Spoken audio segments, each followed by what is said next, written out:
N'y a-t-il pas aujourd'hui une reprise philosophique de la démarche Chan, de la démarche zen, d'une autre façon, hein.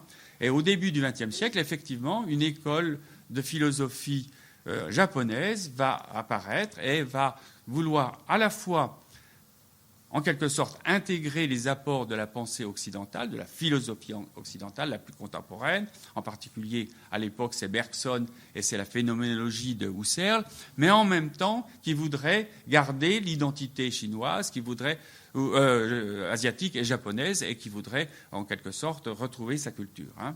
Et cette école, hein, on va l'appeler l'école de Kyoto. Kyoto, la capitale sacrée du Japon, hein. Le fondateur, je vais me réduire à quelques phrases schématiques de cet auteur, hein, c'est le philosophe Nishida Kitaro, hein, qui va reprendre l'idée d'éveil à soi en la posant comme idée régulatrice et même comme finalité de la philosophie, et non plus seulement comme recherche religieuse, métaphysique qu'on avait dans le mouvement Chan originel et dont j'ai parlé. Donc ce serait maintenant la philosophie elle-même, hein, qui aurait comme visée la transformation de la conscience ordinaire en un être éveillé. Mais que veut dire éveil à soi? Le à soi dans l'éveil, hein. Deux aspects. D'un côté, il s'agit d'une part, pour une personne, de l'éveil à sa propre nature, à sa nature la plus profonde, hein, comme le zen l'avait indiqué, qui veut découvrir la bouddhéité en chacun de nous, et même en toute chose.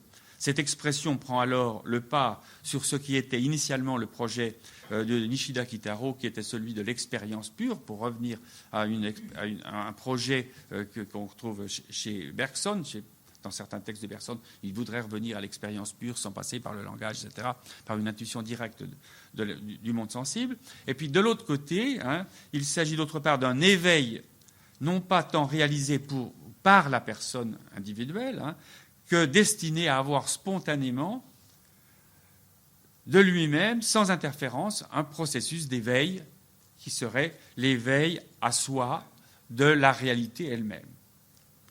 Donc, ce projet va rentrer dans un certain nombre de réflexions par Nishida Kitaro, et je ne vais pas rentrer dans le détail, mais il va se donner quelques conditions. La première, c'est d'oublier tout ce qui était la pensée argumentative, par exemple, parce qu'au début, il a fait ses premiers travaux à partir de la pensée kantienne, puis il va considérer que la deuxième condition, c'est que ce soit une expérience sans distance, que ce soit une expérience vécue, qu'elle passe par une vision directe.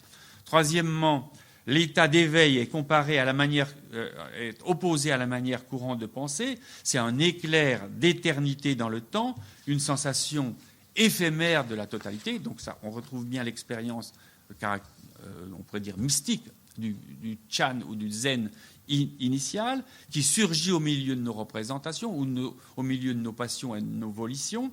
Donc c'est la découverte des choses elles-mêmes telles qu'elles doivent être et non pas telles que nous en avons l'expérience ou empirique ou scientifique.